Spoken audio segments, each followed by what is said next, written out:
ನಮಸ್ಕಾರ ನನ್ನ ಪ್ರಿಯ ವೀಕ್ಷಕರೇ, ನಮ್ಮ ಲಕ್ಷ ಚಾನಲ್ಗೆ ಸ್ವಾಗತ.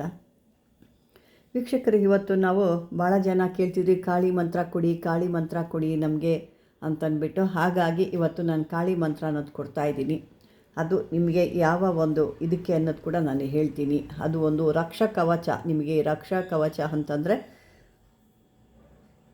ಇದು ಒಂದು ಯಾವ ಶತ್ರುಗಳಿಂದ ಆದರೂ ನಿಮ್ಮನ್ನು ಕಾಪಾಡುತ್ತೆ. ಅವರು ಈ ಒಂದು ಕವಚನ ನೀವು ಹೇಳ್ಕೊಳ್ತಾ ಇದ್ದರೆ ನಿಮ್ಗೆ ಯಾವುದೇ ರೀತಿ ಶತ್ರುಗಳಿಂದ ಕಾಟ ಆಗಲಿ, ಮಾಟ ಆಗಲಿ, ಮರೆವಾಗಲಿ, ಶೂನ್ಯ ಆಗಲಿ, ಪಿಲಿ ಆಗಲಿ ಏನೂ ಬರಲ್ಲ ನಿನಗೆ. ಅದ್ಭುತವಾದಂಥ ಒಂದು ಈ ಒಂದು ಕಾಲರಾತ್ರಿ ದೇವಿ ಕವಚ ಅಂತಲೇ ಇದಕ್ಕೆ ಹೆಸರಿದೆ. ಇದೊಂದು ಅದ್ಭುತವಾದಂಥ ಸಾಬರ ಮಂತ್ರ ಅಂತ ಕೂಡ ಇದನ್ನು ಹೇಳ್ಬೋದು. ಇದು ಅದ್ಭುತವಾಗಿರುತ್ತೆ. ಇಂಥದ್ದನ್ನು ನಿಮ್ಮ ಬಳಿ ಇತ್ತು ಅಂದರೆ ನಿಮಗೆ ಶತ್ರುಗಳಿಗೆ ಅವರು ನಿಮ್ಮನ್ನು ನೋಡಿದ ತಕ್ಷಣ ಎದುರು ಓಡಬೇಕು, ಆ ರೀತಿಯಾಗಿರುತ್ತೆ. ಇನ್ನು ಕೆಲವ್ರಿಗೆ ಧೈರ್ಯ ಇಲ್ಲ, ನಮಗೆ ಏನೇ ಮಾಡೋಕ್ಕೋದ್ರು, ಏನೇ ಮಾತಾಡೋಕ್ಕೋದ್ರು ಧೈರ್ಯ ಇಲ್ಲ ಅಂತ ಹೇಳ್ತಾರೆ. ಇದರಿಂದ ಕೂಡ ಈ ಮಂತ್ರ ಹೇಳ್ಕೊಳ್ಳೋದ್ರಿಂದ ಕೂಡ ಧೈರ್ಯ ತಾನೇ ಆ ಕಾಳಿಗೆ ಬಂದಂಗೆ ಬರುತ್ತೆ. ಇನ್ನು ಸಾಕಷ್ಟು ಜನ ಒಬ್ಬೊಬ್ಬರು ಒಂಥರ ಹೇಳ್ತಿರ್ತೀರ, ಅಮ್ಮ ನಮ್ಗೆ ಭಾಳ ಶತ್ರುಗಳ ಕಾಟ ಜಾಸ್ತಿ ಇದೆ, ಭಾಳ ತೊಂದರೆ ಮಾಡ್ತಿರ್ತಾರೆ ನಮಗೆ ಅಂತ ಕೂಡ ಹೇಳ್ತೀರಿ. ಕಳೆದ ವಿಡಿಯೋಲಿ ಕೂಡ ಅದನ್ನೇ ನಾನು ಕೊಟ್ಟಿದ್ದೆ. ಯಾಕೆ ಸಾಕಷ್ಟು ಬಗ್ಗೆ ಇದ್ರ ಬಗ್ಗೆನೇ ಹೇಳೋದ್ರಿಂದ ನಾನು ಇವತ್ತು ಕೂಡ ಒಂದು ಶತ್ರು ನಾಶಕ್ಕಾಗಿ ಕೊಡ್ತಾಯಿದ್ದೀನಿ. ಮತ್ತು ನಿಮಗೆ ರಕ್ಷಣೆಗೆ, ಶತ್ರುಗಳ ಕಾಟಕ್ಕಿಂತ ನಿಮ್ಮ ಹತ್ರ ಈ ರಕ್ಷಣೆ ಇತ್ತು ಅಂದಾಗ ಅವ್ರು ಯಾವುದೇ ಕೆಟ್ಟ ಬಾಣಗಳು ಬಿಟ್ಟರು ನಿಮ್ಮನ್ನು ತಾಕಲ್ಲ, ಅದು ತಿರುಗಿಸ್ಕೊಂಡು ಅವ್ರಿಗೆ ಹೊಡೆಯುತ್ತೆ, ಅವ್ರಿಗೆ ತಿರುಗು ಬಾಣ ಆಗಿಬಿಡುತ್ತೆ. ಅದು ಅಂಥ ಒಂದು ಅದ್ಭುತವಾದಂಥ ಮಂತ್ರ. ಈ ಮಂತ್ರ ನೀವು ಯಾವುದಾದ್ರು ಒಂದು ಒಳ್ಳೆಯ ದಿವಸ, ಅಷ್ಟಮಿ ದಿವಸ ಅಥವಾ ಭಾನುವಾರ, ಅಮಾವಾಸ್ಯೆ ಇಂಥ ಟೈಮ್ನಲ್ಲಿ ನೀವು ಇದನ್ನು ಜಪ ಮಾಡ್ಬೋದು. ಇದನ್ನು ನೀಕೆ ಎಷ್ಟಾದ್ರೂ ಮಾಡ್ಕೋಬೋದು. ಇದೇನಿಲ್ಲ 108 ಮಾಡಿ, ಇಲ್ಲ ಇನ್ನೂ ಜಾಸ್ತಿ ಮಾಡ್ತೀವಿ ಅಂದರೆ ಮಾಡಿ. ಮಿನಿಮಮ್ ಆಗಿ 108 ಮಾಡಬೇಕಾಗುತ್ತೆ. ಸ್ವಲ್ಪ ಮಂತ್ರ ಕೂಡ ಜಾಸ್ತಿ ಇದೆ, ಹಾಗಾಗಿ ಇವತ್ತು ನಾನು ಮಾತು ಕಮ್ಮಿ ಮಾಡಿ ನಿಮಗೆ ಮಂತ್ರನ ಹೇಳ್ಬಿಡ್ತೀನಿ. ಲಾಸ್ಟದಾಗಿ ಕೂಡ ಒಂದು ಸಾರಿ ನಾನು ಮಂತ್ರ ಕೂಡ ಹೇಳ್ತೀನಿ. ಈಗ ನೀವು ಮಂತ್ರ ಕೇಳಿಸ್ಕೊಳ್ಳಿ. ಓಂ ಕ್ಲೀಂ ಮೇ ಹೃದಯ ಪಾತು ಪಾಹೋ ಶ್ರೀಂ ಕಾಲರಾತ್ರಿ ಲಲಾಟೆ ಸತತಂ ಪಾತು ದುಷ್ಟಗ್ರಹಂ ನಿವಾರಿಣಿ ರಸನಂ ಪಾತು ಕೌಮಾರಿ ಭೈರವಿ ಚಕ್ಷುರ್ನೋರ್ಮಂ ಕಹೋ ಪೃಷ್ಠೆ ಮಹೇಶಿನಿ ಕರ್ಣೋ ಶಂಕರ ಭಾಮಿನಿ ವಜತನಿತು ಸ್ಥಾನಾಭಿ ಯಾನೀಚ ಕವಚೆ ನಹಿ ತನಿ ಸರ್ವಾಣಿ ಮೇ ಸತತಂ ಪತು ಸ್ತಂಭಿನಿ ಅಂತ ಬರುತ್ತೆ. ಇದು ಕೆಲವ್ರಿಗೆ ಇದು ಸಾಬರ ಮಂತ್ರ ಆಗಿರೋದ್ರಿಂದ ಇದು ಭಾಳ ಅದ್ಭುತವಾಗಿ ಕೆಲಸ ಆಗಿದೆ. ಇದನ್ನು ಸ್ವಲ್ಪ ಒಂದು ದಿವಸ ಇದು ಹೇಳಿದಾಗ ನಿಮಗೆ ಬಾಯಿಪಾಠ ಆಗಿಬಿಡುತ್ತೆ. ನಿಮ್ಮ ಕಾರ್ಯಸಿದ್ಧಿ ಏನಾದರೂ ಆಗಬೇಕಾದ್ರೂ ಈ ಕಾಳಿ ಮಂತ್ರನ ನೀವು ಹೇಳ್ಕೊಂಡು ಇದು ಮಾಡಿದಾಗ ಅದು ಕೂಡ ನಿಮ್ಮ ಕಾರ್ಯಸಿದ್ಧಿ ಕೂಡ ಆಗುತ್ತೆ. ಈ ಒಂದು ಮಂತ್ರಗಳು ಸರಿಯಾದ ರೀತಿಲಿ ಹೇಳಬೇಕಾಗುತ್ತೆ. ಮತ್ತು ಈ ಕವಚನ ಪೂರ್ಣ ಮಾಡಿ ಹೇಳಿದಾದ ಮೇಲೆ ಆ ದೇವಿಗೆ ಇದನ್ನು ಮಾಡೋ ಸಮಯ ಕೂಡ ಹೇಳ್ತೀನಿ. ಇದು ರಾತ್ರಿ 8 ಗಂಟೆ 9-10 ಗಂಟೆ ಮೇಲೆ ಹೇಳೋ ಅಂಥದ್ದು.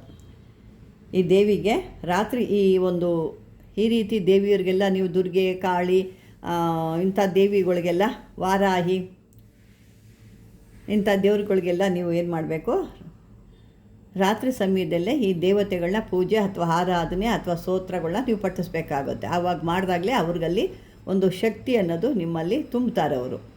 ಇವಾಗ ನಾನು ಯಾಕೆಂದರೆ ಕೆಲವು ಬರೆದಿದ್ದೀನಿ, ಆದರೆ ಅದರಲ್ಲಿ ಯಾವ್ದಾದ್ರು ನಿಮಗೆ ಕನ್ಫ್ಯೂಸ್ ಆಯಿತು ಅಂದರೆ ನಿಮಗೆ ಅದನ್ನು ಹೇಳ್ಕೊಳ್ಳೋಕೆ ಮತ್ತೆ ಅದ ಅಂತ ಮತ್ತೆ ನೀವು ಕಮೆಂಟ್ ಮಾಡ್ತಿರ್ತೀರ ಅಥವಾ ಫೋನ್ಗಳು ಮಾಡ್ತಾಯಿರ್ತಾರೆ. ಕಮೆಂಟಲ್ಲಿ ಹಾಕಿದ್ರೆ ಓಕೆ ಹೇಳ್ತೀನಿ, ಆದರೆ ನೀವು ಪದೇ ಫೋನ್ ಮಾಡೋದ್ರಿಂದ ನನಗೂ ಅದ್ರ ಬಗ್ಗೆ ಸ್ವಲ್ಪ ತೊಂದರೆ ಆಗಿಬಿಡುತ್ತೆ. ಹಾಗಾಗಿ ಇದನ್ನು ಒಂದು ಸಾರಿ ಹೇಳ್ತೀನಿ, ಹೇಳ್ಬಿಟ್ಟು ಮತ್ತೊಮ್ಮೆ ನಿಮಗೆ ಆ ಮಂತ್ರ ಕೂಡ ನಾನು ತೋರಿಸ್ತೀನಿ. ಸರಿಯಾದ ರೀತಿಯಲ್ಲಿ ನೀವು ನೋಡ್ಕೊಳ್ಳಿ ಅಂತ ಹೇಳ್ತೀನಿ. ಬನ್ನಿ ಇವಾಗ ಮಂತ್ರ ಒಂದು ಸರಿ ತೋರಿಸ್ತೀನಿ. ಯಾಕೆ ದೊಡ್ಡದಿರೋದ್ರಿಂದ ನಿಮಗೆ ಅದು ಸ್ವಲ್ಪ ನಾನು ಹೇಳಿದ್ದು ಬೇಗ ನಿಮಗೆ ಅರ್ಥ ಆಗಲ್ಲ. ನೋಡ್ಕೋಬೋದು. ಈಗ ಕಾಣ್ತಾ ಇದೆ ಅಂದ್ಕೊಂಡಿದ್ದೀನಿ. ಈಗ ಮಂತ್ರ ಮತ್ತೊಮ್ಮೆ ಬೇಕಾದ್ರೆ ಆ ಮಂತ್ರ ನಾನು ಪಠನೆ ಮಾಡ್ತೀನಿ, ನೀವು ನಿಧಾನವಾಗಿ ಕೇಳಿಸ್ಕೊಳ್ಳಿ. ಅಲ್ಲಿ ಯಾವ ಅಕ್ಷರ ನಿಮ್ಗೆ ಅರ್ಥ ಆಗಿಲ್ವೋ ಆ ಅಕ್ಷರ ನಾನು ಹೇಳಿದಾಗ ಈ ಅಕ್ಷರ ಇದು ಅಂತ ಅರ್ಥ ಮಾಡ್ಕೊಳ್ಳಿ. ಓಂ ಕ್ಲೀಂ ಮೇ ಹೃದಯ ಪಾತು ಪಾಹೋ, ಇದು ಲಾಸ್ಟಲ್ಲಿ ಬಂದು ಪಾಹೋ, ಅದು ಸ್ವಲ್ಪ ಅಕ್ಷರ ಪಾದೋ ಥರ ಬಂದಿದೆ, ಪಾಹೋ. ಶ್ರೀಂ ಕಾಲ ರಾತ್ರಿ ಲಲಾಟೆ ಸತತಂ ಪಾತು ದುಷ್ಟಗ್ರಹಂ ನಿವಾರಿಣಿ ರಸನಂ ಪಾತು ಕೌಮಾರಿ ಭೈರವಿ ಚಕ್ಷುರ್ನೋರ್ಮೌ ಕಹೋ ಪೃಷ್ಠೆ ಮಹೇಶಿನಿ ಕರ್ಣೋ ಶಂಕರ ಭಾಮಿನಿ ವಜ ತನಿತು ಸ್ಥಾನಾಭಿ ಯಾನಿ ಚ ಕವಚೆ ನಹಿ ತನಿ ಸರ್ವಾಣಿ ಮೇ ಸತತಂ ಪತು ಸ್ತಂಭಿನಿ. ಇದರ ಮಂತ್ರ. ನಾನು ಇದು ಒಂದು ಸಾರಿ ಇಲ್ಲಿ ನಿಮಗೆ ತಿದ್ದೇ ತೋರಿಸ್ತೀನಿ. ಪಾಹೋ, ಇದು ಪಾದ ಅಂತ ಬಂದಿರುತ್ತೆ, ನೀವು ಪಾಹೋ, ಈ ಪಾಹೋ, ಈ ಪಾಹೋ ನಾನು ಇಲ್ಲಿ ಹೊಡೆದೇ ಬಿಡ್ತೀನಿ ಇದನ್ನು, ಯಾಕೆ ನೀವು ಕನ್ಫ್ಯೂಸ್ ಆಗೋದು ಬೇಡ. ಪಾಹೋ ಅಂತ ಬರುತ್ತೆ, ಅದನ್ನು ಆ ರೀತಿ ತಿದ್ದುಕೊಳ್ಳಿ. ನೀವೇನೇ ಪ್ರಶ್ನೆ ಕೇಳಿದ್ರು ಕಾಮೆಂಟಲ್ಲಿ ಹಾಕಿ, ನಾನು ಖಂಡಿತ ಅದಕ್ಕೆ ಆನ್ಸರ್ ಮಾಡ್ತೀನಿ. ಮತ್ತು ಈ ದೇವಿಗೆ ಪೂಜೆ ಎಲ್ಲ ಮಾಡಿ ಆದಮೇಲೆ ನಿಮಗೆ ಅವಳಿಗೆ ಮಾಮೂಲಿಯಾಗಿ ಗೊತ್ತಲ್ಲ ಪೂಜೆ ಏನು ನೈವೇದ್ಯ, ಇವಳಿಗೆ ಜಾಸ್ತಿ ಅಂದರೆ ಸಪೋಟ ಹಣ್ಣು ಭಾಳ ಇಷ್ಟವಾದಂತೆ. ಭಾಳ ಈ ಒಂದು ದೇವಿಗೆ, ಈ ಕಾಳರಾತ್ರಿ ದೇವಿಗೆ ಸಪೋಟ ಹಣ್ಣು ಒಂದು ನಿವೇದನೆ ಮಾಡಬೇಕು. ಅಂದರೆ ನೈವೇದ್ಯವಾಗಿ ಅದನ್ನೇ ನೀವು ಇಡಬೇಕಾಗುತ್ತೆ.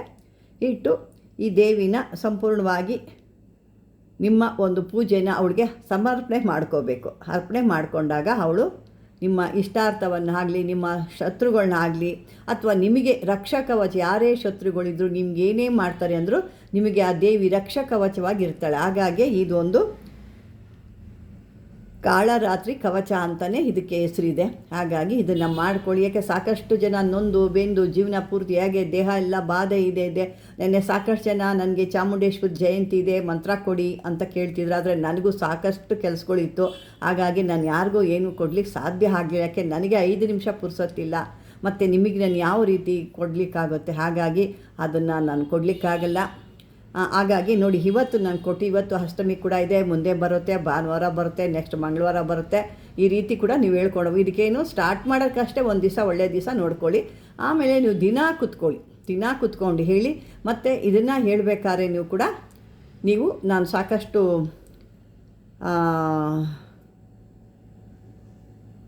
ಜಾಗನ ಶುದ್ಧ ಮಾಡಿ ಸ್ತಂಭನೆ ಮಾಡ್ಕೊಳ್ಳಿ. ಯಾವುದೇ ರೀತಿ ದುಷ್ಟಶಕ್ತಿಗಳು ಒಳಗಡೆ ಬರ್ತೀವಿ, ನಿಮ್ಮ ದೇಹ ರಕ್ಷಣೆ ಮಾಡ್ಕೊಂಡು ತದನಂತರ ಇದನ್ನು ಮಾಡಿ ಅಂತ ಹೇಳ್ತೀನಿ. ಅದೇ ರೀತಿ ಈ ಒಂದು ವಿಡಿಯೋ ನಿಮಗೆ ಇಷ್ಟವಾದರೆ ಲೈಕ್ ಮಾಡಿ, ಶೇರ್ ಮಾಡಿ. ಮೊದಲಂಗೆ ಯಾವುದೇ ಅಲ್ಲಿ ಒಂದು ಹೈಪ್ ಅಂತ ಬರುತ್ತೆ, ಹೈಪ್ ಮಾಡಿ. ಸಾಕಷ್ಟು ಜನರ ಕಷ್ಟ ಇರೋರಿಗೆ ಶೇರ್ ಮಾಡಿ.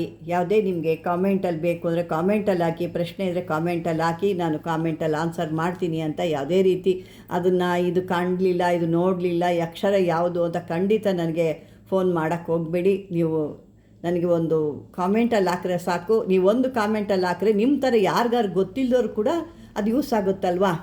ನೀವೊಬ್ಬರೇ ಹೇಳಿದಾಗ ನಿಮ್ಗೊಬ್ಬರಿಗೆ ನಾವು ಅದನ್ನೇ ಹೇಳೋಕ್ಕಾಗಲ್ಲ. ಕಮೆಂಟಲ್ಲಿ ಹಾಕಿದಾಗ 100 ಜನ ನೋಡ್ತಾರೆ, 1000 ಜನ ನೋಡ್ತಾರೆ. ಹಾಗಾಗಿ ಆನ್ಸರ್ ಮಾಡಿದಾಗ ಎಲ್ಲರಿಗೂ ಅದು ಅರ್ಥ ಆಗುತ್ತೆ ಅಂತ ಹೇಳ್ತಾ ವೀಕ್ಷಕರೇ, ಧನ್ಯವಾದಗಳು.